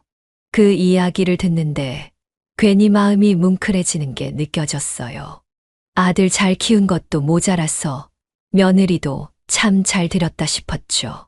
그렇게 저는 산 좋고 물 좋은 마을로 여행을 떠나게 됐습니다. 오랜만에 집안일과 손주들에게서 벗어나 시골로 향하니 기분이 붕 뜨는 것 같았어요. 버스를 타고 4시간 정도쯤 달려서 도착한 마을은 정말 작은 시골 마을이었습니다. 하지만 근처에 산도 있었고 주변을 둘러보면 논과 밭도 있었고 마음을 정화시키기에는 딱 좋은 곳이라는 생각이 들었죠. 여행지에 도착한 첫날은 너무나 평화롭고 좋았습니다. 마을 사람들도 친절했고 숙소도 굉장히 작지만 아늑했어요. 저는 그렇게 제 인생 처음으로 온전히 쉬어보는 시간을 가질 수 있었어요. 그리고 이튿날 아침 아들에게 전화를 걸었습니다. 아들, 엄마 잘 도착했어. 여기 참 좋구나. 덕분에 이런 곳에 와 보네. 이런 시골은 오랜만이라 옛날 생각도 새록새록 나고 너희 덕분에 추억도 되돌아볼 수 있고 감회가 새롭네. 고맙구나. 그런데 아들은 뭔가 바빠 보이는 목소리로 건성건성 대답했습니다. 네, 어머니. 잘 계시면 됐어요. 저 오늘 일이 많아서 좀 바쁩니다. 전화는 하지 마시고 그냥 마음 편히 푹 쉬다 오세요. 나중에 올라오시는 날 저희가 모시러 갈게요. 이러고서는 전화가 뚝 끊기는데 괜히 민망하더군요. 하지만 그러려니 했습니다. 도시에서 살다 보면 늘 일이 바쁘기도 했고 아들과 며느리는 정신이 없는 것이 일상이었으니까요. 그런데 이상하게 그날 오후부터 연락이 완전히 두절되기 시작했어요. 아들에게도 며느리에게도 전화가 닿질 않았습니다. 문자는 물론이고 센 메시지도 확인을 하지 않았죠. 뭔가 이상하다는 생각이 들어 휴대폰을 가지고 있는 손주들에게도 연락을 해봤지만 손주들 역시 연락이 닿지 않았습니다. 혹시 무슨 일이 있는 건 아닐까? 나 없는 사이에 아이들에게 무슨 사고라도 생긴 건가? 그러면 안 되는데 괜히 마음속으로 조바심이 나기 시작하더군요. 그리고 며칠 후 마을 이장님이 제가 머물고 있는 숙소에 찾아와 이런 말을 하는 겁니다. 어르신, 여기 숙박비가 아직 정산이 안 됐다는데 어떻게 하시겠어요? 저는 순간 당황했습니다. 이곳은 분명 아들이 예약을 한 곳이라고 했고 숙박비 정산까지 모두 마쳤다고 이야기를 들었었거든요. 네, 제 아들이 미리 다 냈다고 했는데요. 그리고 일정이 다 끝나면 우리 아들이 데리러 오겠다고도 말을 해놨다고 하던데. 그런 얘긴 못 들었습니다. 아드님이 언제 다시 오시기로 했는지도 말씀 없으셨고요. 혹시 잘못 알고 계신 거 아닌가요? 다시 한번 전화해 보시겠어요? 이장님의 말을 듣고 나니 뭔가 이상한 기분이 들었습니다. 터질 것 같은 심장을 겨우 진정시키고 아들과 며느리에게 전화를 다시 걸어봤지만 아들과 며느리의 휴대폰은 이젠 완전히 꺼져 있었습니다. 손주들의 휴대폰도 마찬가지로 꺼져 있었죠. 제 머릿속은 백지장처럼 완전히 하얗게 변해버리기 시작했습니다. 제가 넋이 나간 표정을 짓고 아무런 말이 없자 이장님은 한참 동안 저를 바라보시더니 제게 이런 말씀을 해 주셨어요. 저기 어르신, 아드님께서 효도 관광을 보내드리겠다고 이야기를 하던가요? 그래서 이곳으로 오신 거고요. 네, 맞아요. 우리 아들이랑 며느리가 공기 좋고 물 좋은 곳이 있다고 여기로 와서 마음 푹 놓고 쉬다 오라고 해서 오게 됐어요. 숙소 비용은 자기네들이 다 결제를 해뒀다고 올라오는 날 연락 주면 자기네들이 데리러 오겠다고 했고요. 우선 저희 마을회관으로 가시죠. 여기 숙박비는 제가 결제를 해 놓겠습니다. 아이고, 아니에요. 저도 돈을 가지고 있으니 따로 결제를 하면 됩니다. 굳이 숙박비까지 내주실 필요 없어요. 일단은 그렇게 하시고 짐 챙겨서 저희 마을회관으로 같이 가시는 게 좋을 것 같아요. 드릴 말씀도 있고요. 계속되는 마을 이장님의 설득에 저는 어쩔 수 없이 짐을 챙겨서 마을회관으로 이장님을 따라 나섰습니다. 비용적인 부분은 이장님께서 모두 해결을 해 주셨죠. 그렇게 따라간 마을회관에서 저는 이장님께 충격적인 이야기를 들을 수 있었어요.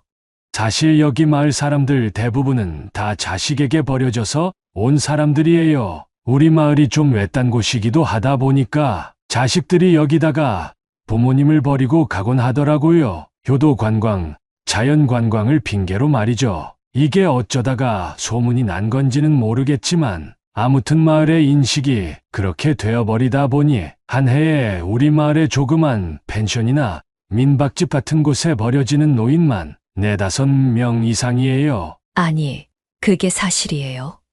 어떻게 그런 일이?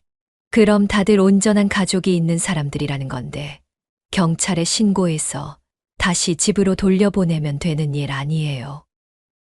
그게 경찰에 신고해서 보호자들이랑 연락이 닿아도 인계를 포기해버리는 경우가 많아요. 애초에 내 부모를 책임지고 싶지 않아서 버리는 거잖아요. 그러니 다시 돌아간다고 해도 다른 곳에 버려지고 혹은 없는 병도 만들어서 요양원에 보내버리고 하는 경우도 있어요. 이 마을에 살고 있는 분들도 그걸 잘 알고 있기 때문에 버린 자식을 원망하지 않고 이곳에 정착을 해서 살고 있는 것이죠. 그럼 저도 그렇게 오게 됐을 가능성이 있다는 건가요? 네. 제가 드리고 싶은 말씀이 바로 그거예요. 아드님과 며느님께서 의도적으로 여기로 보냈을 가능성이 큽니다. 저는 믿을 수가 없어요. 그냥 단순히 우연이겠죠. 저는요, 우리 아들을 혼자 몸으로 키운 사람이에요. 우리 아들도 그걸 알고 있고요. 아들이랑 며느리가 저한테 얼마나 잘하는데 저를 그렇게 버리겠어요. 말도 안 돼요. 우선 오늘 서울로 다시 올라가 봐야겠어요. 그리고 제 눈으로 확인을 해봐야 할 것 같아요. 저는 이장님의 말을 믿고 싶지 않았습니다. 믿을 수 없는 이야기였지만 설령 그런 일이 있다고 해도 그 일의 당사자가 저일 거라는 생각을 하고 싶지 않았어요. 그래서 저는 최대한 빠르게 출발하는 버스표를 끊고 그곳에서 서울로 다시 올라갔습니다. 버스 안에서도 빌고 또 빌었어요. 제발 내가 생각하고 있는 것이 아니기를. 내가 버려진 것이 아니기를 말이죠. 그렇게 버스는 4시간여를 달려 서울에 도착했고, 서울에 도착하자마자 저는 택시를 타고서 집으로 향했습니다. 그렇게 도착한 집에는 아무것도 없었어요. 아들도 며느리도 손주들도 그리고 가구들도요. 집안은 완전히 텅 비어서 어떤 것도 남아있지 않았습니다. 저는 비어버린 집안을 둘러보며 다리에 힘이 풀려 주저앉아 버리고 말았어요. 마을 이장님의 말이 맞았습니다. 아들로부터 버림을 받은 것이었죠. 빈집에 홀로 앉아 저는 멍하니 천장을 바라봤습니다. 이게 어떻게 된 일인지 도저히 이해할 수 없었습니다. 하지만 눈물을 흘릴 시간도 아들 내외를 원망할 시간도 없었습니다. 남은 돈과 짐을 확인하며 앞으로 어떻게 해야 할지 고민해야 했죠. 우선은 빈집에 있을 수는 없었고 제가 몸을 의탁할 어느 친구나 친인척이 하나도 없었기 때문에 날이 밝자마자 제가 있었던 마을로 다시 버스를 타고 내려갔습니다. 이장님께서는 다시 찾아온 저를 맞이해 주셨죠. 기다리고 있었습니다. 연락처를 받아놓는 걸 깜빡해서 따로 전화도 못 드리고 걱정하고 있었는데 서울에 올라가니 아드님, 며느님은 계시던가요? 이장님 말씀이 맞았습니다. 아들, 며느리가 저를 여기다가 버리고 간 거였어요. 다른 분들처럼 저도 자식에게 버림을 받은 게 맞았습니다. 염치 없지만 저를 좀 도와주실 수 있을까요? 당연히 도와드릴 수 있습니다. 일단은 임시로 생활하실 수 있는 거처를 마련해 드릴게요. 그리고 앞으로 어떻게 할지 천천히 생각해 보도록 하죠. 그렇게 저는 마을 이장님의 도움으로 작은 집에서 생활을 할 수 있었습니다. 허름하지만 비가 새지 않고 따뜻한 햇살이 들어오는 공간이었기에 지내기에는 크게 불편하지 않았어요. 마을 주민들도 하나둘 찾아와 제가 이 마을에 머무르게 된 것을 환영해 주셨습니다. 방 한쪽엔 마을 분들이 챙겨준 이불과 옷가지가 쌓여 있었고 부엌에는 갖다 온 채소와 쌀이 놓여 있었어요. 처음엔 낯설고 어색했지만 시간이 지나면서 점점 마을 생활은 익숙해졌습니다. 아침이면 마당을 쓸고 텃밭에서 자잘한 농사일을 도와드리기도 했습니다. 그리고 이장님은 제가 생활하는 데 편하도록 가구 몇 가지를 내어주셨고 저는 받은 가구들을 정성껏 닦고 손질하며 내 보금자리를 만들어 갔어요. 솔직히 말하면 처음 이곳에 왔을 때에는 마을 사람들의 시선이 두려웠습니다. 저 할머니는 왜 혼자 저기 있는 걸까? 무슨 사연이 있어서 저렇게 됐을까? 하는 눈빛이 느껴졌습니다. 하지만 시간이 지나면서 점점 내게 먼저 말을 걸어주는 사람들이 생겼습니다. 할머니, 혼자 사시면서 반찬은 직접 만들어 드셔요? 아니요. 딱히 만들어 먹는 건 없는데. 그러시면 이거 가져가세요. 이거 제가 직접 만든 장조림이에요. 그리고 이거는 제가 재작년에 담궈둔 김치인데 푹 익어서 김치찌개 끓여 드시면 아주 맛있을 거예요. 시장에서 반찬 가게를 운영하는 아주머니가 제 손에 작은 반찬통을 쥐어줬습니다.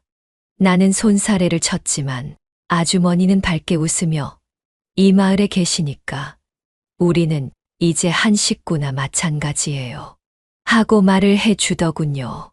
그 말을 들은 저는 가슴 한켠이 따뜻해지는 것을 느꼈습니다.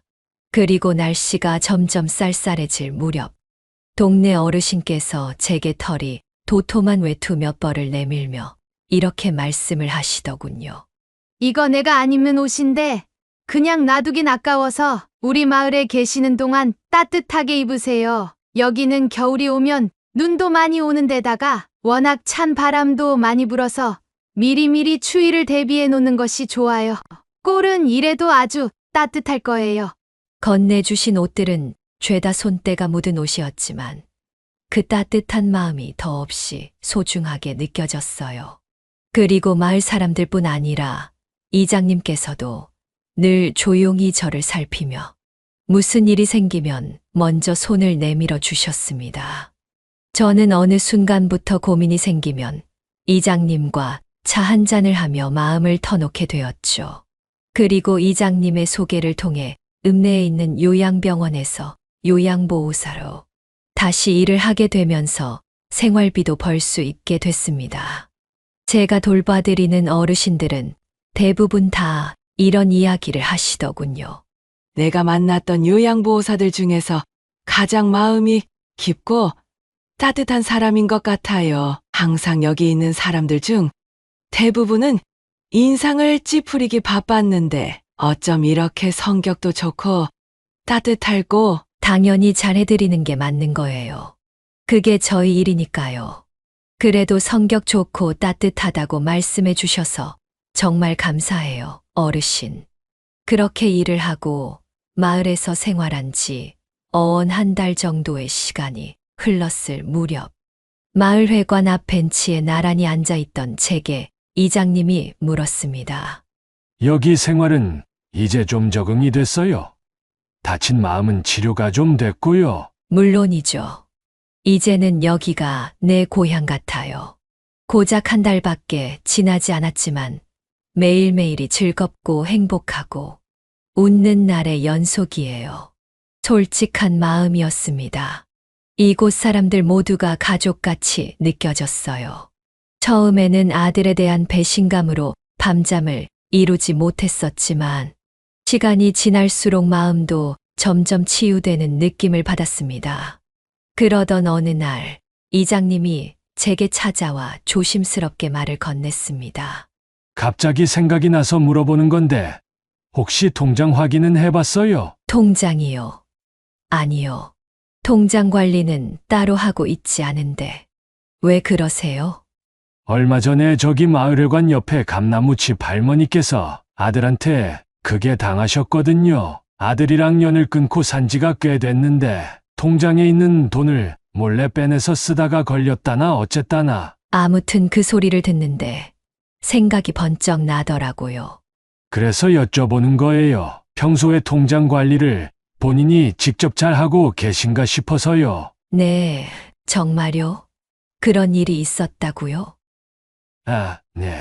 남의 일이라고 생각하지 마시고 우선 한번 확인해 보시는 게 좋을 것 같아요. 그래도 만에 하나라는 게 있으니까요. 연세 많으신 어르신들은 통장 인출 내역이 문자로 날아온다거나 그런 걸 설정해 놓지는 않잖아요. 그러니 오늘이라도 은행에 가서 확인을 해 보시는 게 좋을 것 같아요. 그 이야기를 듣는데 정말 남의 일이라는 생각이 전혀 안 들더군요. 어쩌면 이미 아들이 내 통장에도 손을 댔을지도 모르겠다는 생각이 들기 시작했습니다. 저는 깊이 숨을 들이마신 후 이장님과 함께 읍내에 있는 은행으로 향했습니다. 그리고 창구 직원에게 내 계좌에 있는 전체 거래 내역을 요청하자 화면에 낯선 인출 기록이 쭉 나열되었습니다. 10만 원, 20만 원, 때로는 5만 원씩 일정한 간격으로 빠져나간 돈들이 말이죠. 아무리 돈을 쓴다고 해도 이렇게까지 나갈 일은 없었어요.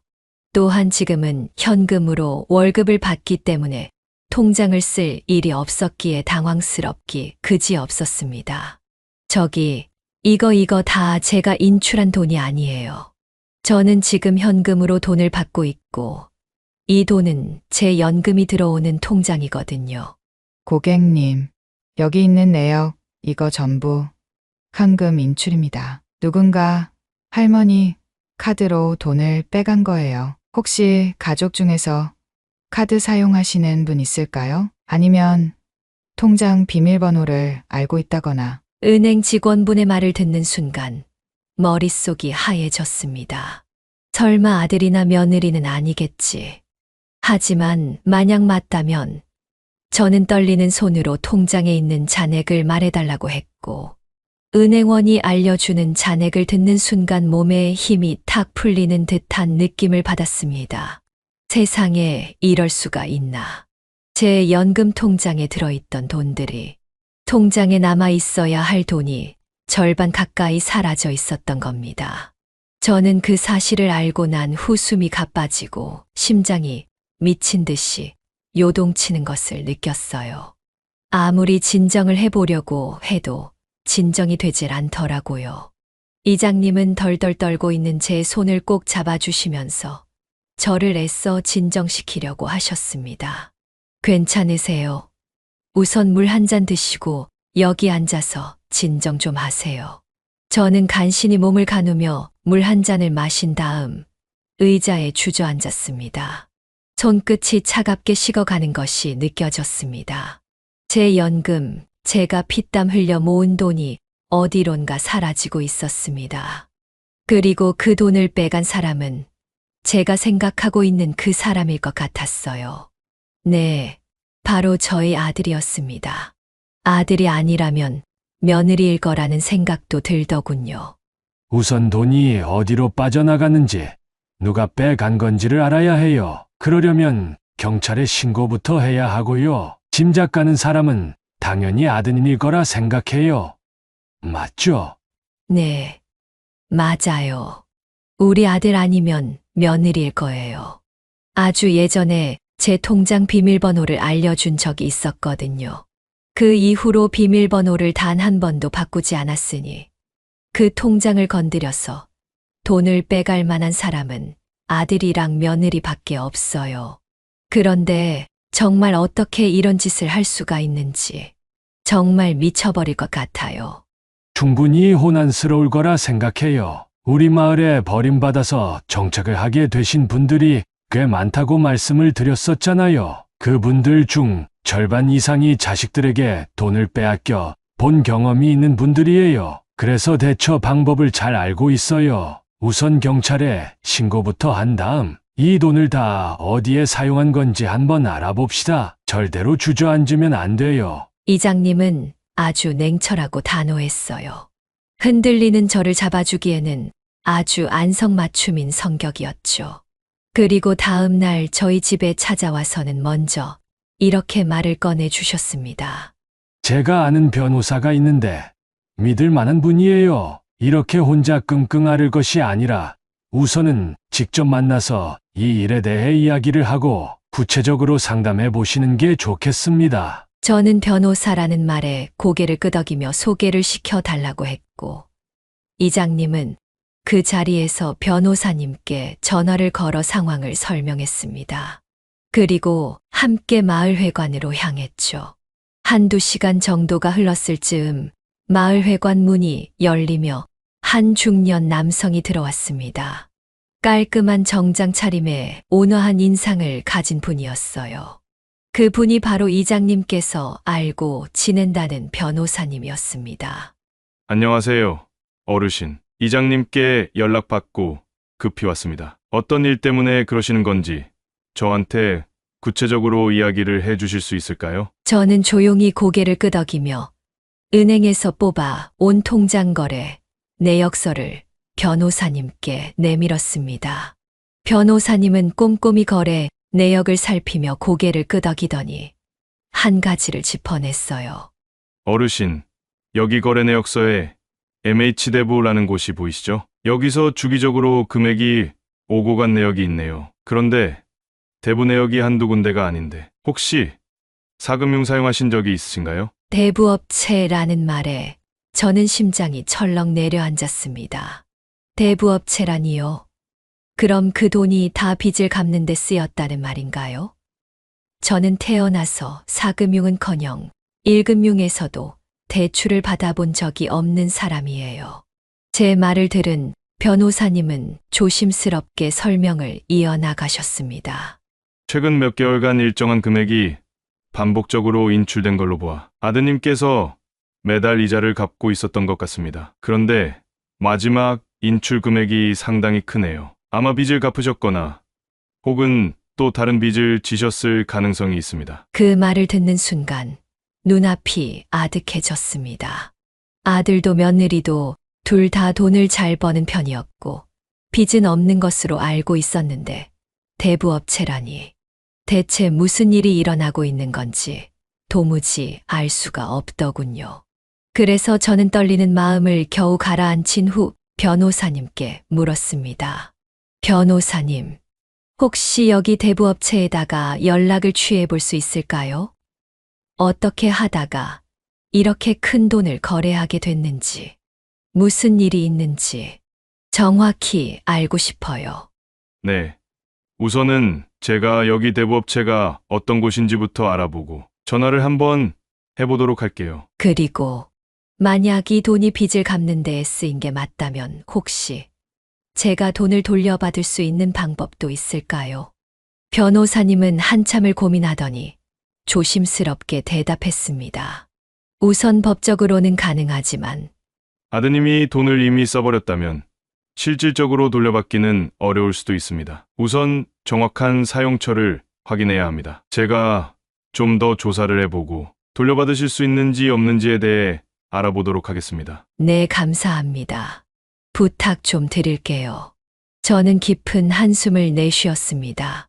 평생을 일해서 피땀 흘려 모은 돈이었는데 아들이 그걸 허락도 없이 가져가 빚을 갚거나 도박으로 탕진했을 거라는 사실이 가슴을 후벼 팠습니다. 하지만 아직 모든 것을 단정 지을 수는 없었습니다. 이장님과 변호사님은 저를 걱정스러운 눈빛으로 바라보셨지만 저는 더 이상 물러서거나 약해지지 않기로 마음을 먹었어요. 내 돈이 어디로 갔는지, 그리고 돈을 가지고 간 사람이 아들이 맞다면 왜 그런 짓을 한 건지 이제는 분명히 알아야 했습니다. 그리고 며칠 후 변호사님이 내역을 분석하던 중 아들이 도박에 중독되어 큰 빚을 지게 되었다는 사실이 밝혀졌습니다. 도박에 빠져 이래저래 돈을 출금하고 대부업체까지 손을 대는 바람에 그렇게 거액의 이자가 오고 갔던 것이었죠. 그 이야기를 들은 저는 충격에 휩싸여 변호사님을 바라보며 물었습니다. 정말 제 아들이 도박에 중독돼서 이런 짓을 했단 말이에요. 저는 도무지 믿을 수가 없어요. 도박의 도자도 모르던 애였는데 어떻게 손을 댈 게 없어서 도박에 손을 댈 수가. 우선 어제자로 아드님과 통화가 연결이 됐습니다. 오늘 우리 의뢰인분이랑 통화를 하고 싶다고 하시는데 일단 전화 통화라도 좀 해보시고 이야기를 들어보시는 게 좋을 것 같습니다. 저를 버리고 간 아들이랑 전화를 하라고요? 제가 왜 그래야 하죠? 목소리도 듣고 싶지 않은데. 우선 통화를 하고 어떻게 된 건지 알아야 법적 조치도 취할 수 있습니다. 제 휴대폰으로 연결해 드릴 테니까 통화 한번 해보세요. 변호사님의 설득 끝에 저는 아들과의 통화를 시도할 수 있었습니다. 몇 개월 만에 듣는 아들의 목소리였어요. 전화를 받은 아들은 처음에는 단순한 실수라고 변명하며 발뺌했습니다. 어머니, 제가 일부러 그런 게 아니었어요. 그냥 딱 한 번 실수를 한 거였어요. 2번도 아니고 딱 한 번이요. 그냥 나중에 다 갚아드릴 생각이었어요. 딱 한 번의 실수였다고? 도박이 한 번의 실수일 수 있다고 생각하는 거니 너는? 그리고 네가 나를 이 시골 마을에 버리고 간 주제에 뭘 다 갚아드릴 생각이었다는 거야? 말도 앞뒤가 맞게 해야지. 아들은 끝까지 본인의 잘못을 인정하지 않고 한 번의 실수였다고 구구절절 변명했지만 변호사님의 철저한 조사 끝에 아들은 아주 오랫동안 도박에 빠져 있었으며 이를 감추기 위해 저와 며느리에게까지 거짓말을 해왔다는 사실이 드러났습니다. 제가 생각하는 것 그 이상으로 아들은 밑바닥을 보이는 상황이었죠. 며칠 후 저는 다시 아들과 통화를 하면서 떨리는 목소리로 물었습니다. 한 번의 실수였다면서. 그냥 딱 한 번이었다면서. 너 왜 거짓말했니? 한 번이 아니라 상습적인 도박이었잖아. 게다가 내 통장에서 돈을 빼간 것도, 나를 이 시골 마을에 버리고 간 것도 모두 의도한 일이었잖아. 차라리 솔직하게 말을 하지 그랬어. 도박에 빠져서 이렇게까지 상황이 됐으니 좀 도와달라고 하지 그랬어. 그랬다면 나는 더 묻지 않고 널 도와줬을 텐데. 어쩌다 이 지경까지 온 거냐? 응? 저의 울음 섞인 목소리를 들은 아들은 한참 동안 말이 없었습니다. 그리고 조용히 흐느끼는 소리가 들려왔어요. 어머니, 죄송해요. 정말 죄송해요. 저도 멈추고 싶었는데, 그런데 한 번 할 때마다 욕심이 생기고, 그러다 보니까 빚이 감당할 수 없을 정도로 너무 많아졌어요. 그래서 어떻게든 갚아야 했어서 생각한 게 그 방법 하나뿐이었어요. 어머니, 정말 죄송합니다. 저는 믿을 수가 없었습니다. 제 아들이 이런 일에 연루될 줄은 상상도 하지 못했어요. 저의 피땀 어린 돈이 도박 빚으로 사라졌다는 사실에 배신감과 절망이 몰려왔습니다. 넌 나한테 한마디 상의도 없이 이런 일을 벌였구나. 이런 상황에서 나는 도대체 어떻게 해야 하니? 네가 나를 버리고 잠적을 한 것도 솔직히 용서가 안 된다만, 내 돈을 함부로 사용을 하고 그것도 모자라 도박까지 빠졌다는 사실을 알고 나니 이제는 제 정신으로 살아갈 수 없을 것 같다는 생각까지 든다. 어머니, 정말 죄송합니다. 제가 어머니 계시는 곳으로 가서 진심으로 용서를 빌고 싶어요. 여전히 그 마을에 계신 거죠? 제가 오늘 거기로 가서. 아니, 됐다. 필요 없다. 네 얼굴 같은 거 보고 싶지도 않으니 찾아오지도 마라. 저는 아들에게 소리를 지르며 전화를 끊어버렸습니다. 세상에 뻔뻔한 것도 정도가 있지. 어떻게 저를 찾아온다는 말을 할 수가 있단 말인가요? 심지어 저 자신이 직접 버린 엄마를. 머리끝까지 화가 난 저는 겨우 호흡을 가다듬고 화난 마음을 진정시켰습니다. 그리고 변호사님이 조용히 제 어깨를 토닥이며 말했습니다. 이제 중요한 건 이 문제를 어떻게 해결할지입니다. 법적으로 대응할 방법을 차근차근 찾아보죠. 자식이라고 해도 이 부분은 제대로 짚고 넘어가야 할 문제니까요. 변호사님은 우선 제가 법적으로 대응할 수 있는 방법을 하나하나 꼼꼼하게 설명해 주었습니다.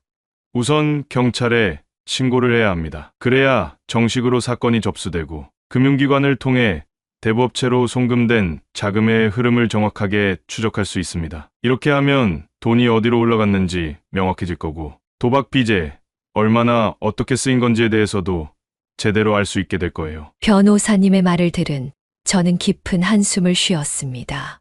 법적 대응은 당연히 해야 하는 절차였지만 아무리 생각해도 엄마로서 자식을 경찰에 직접 신고를 한다는 것이 썩 마음이 편한 일은 아니더군요. 경찰에 신고하면 우리 아들은 어떻게 되는 거죠? 혹시 감옥에 가게 되는 걸까요? 제 이야기를 들은 변호사님은 조용히 고개를 끄덕였습니다. 징역살이를 할 가능성도 배제할 수는 없습니다. 하지만 처벌 수위를 조정할 수 있도록 저희가 최대한 도움을 드릴 수 있습니다. 형량이 결정되는 것에 있어서 가장 중요한 건 이 문제를 해결하는 과정에서 아드님이 스스로 잘못을 인정하고 얼마나 반성하느냐에 따라 달려 있어요. 가슴이 무너지는 기분이었습니다.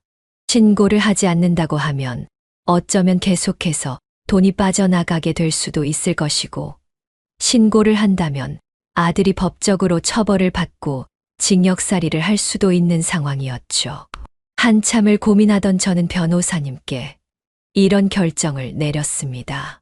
경찰에 신고는 하겠어요. 어차피 하면 안 될 짓을 한 것이기 때문에 부모 자식 간이라고 하더라도 신고는 당연히 해야 하는 절차라고 생각합니다. 하지만 최소한의 처벌만 받을 수 있도록 도와주세요. 저는 아들의 인생을 망치고 싶지 않아요. 제 아들은 분명히 잘못했지만 저는 아들이 이 일을 통해서 제대로 인생을 깨닫고 다시 정상적인 삶을 살 수 있길 바래요. 비록 저를 이곳에다가 버리고 제 통장에 있는 돈까지 죄다 빼냈지만 그래도 어미 된 입장으로서 제 아들을 포기할 순 없습니다. 제 말을 들은 변호사님은 고개를 끄덕이고 제 손을 꼭 잡아주시면서 이렇게 이야기를 했습니다.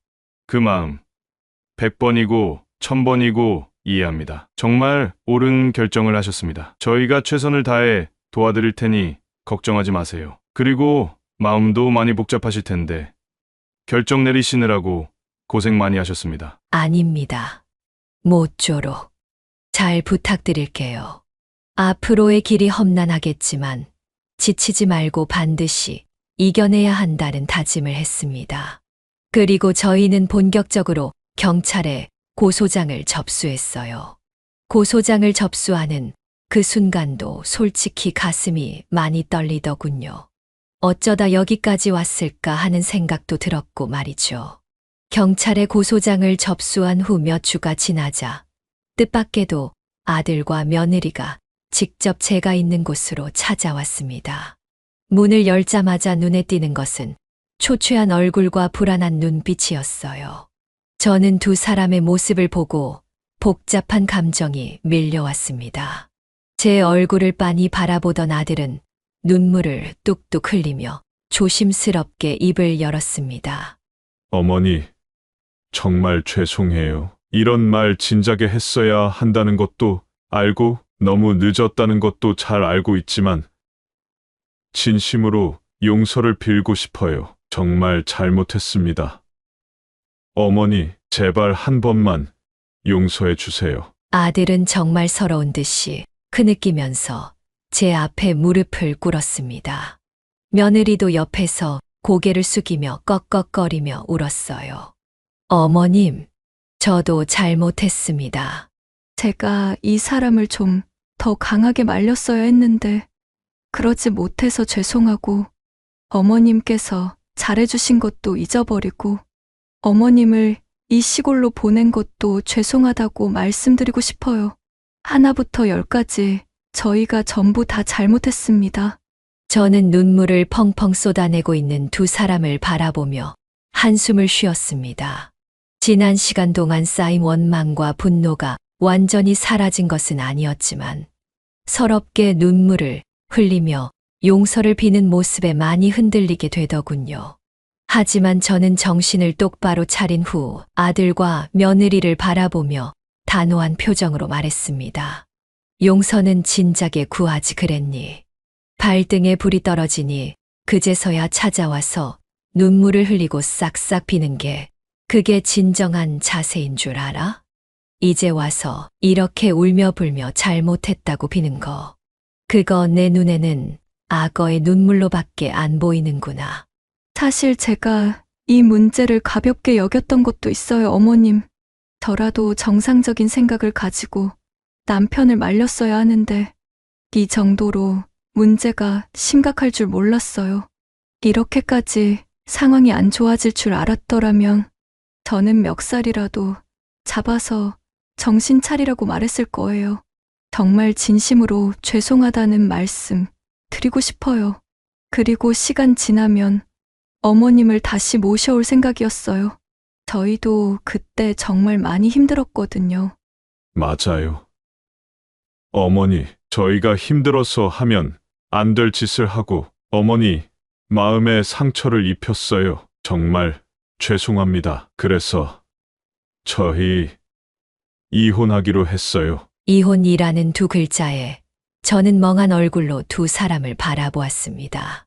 이혼이라니 그게 무슨 소리냐?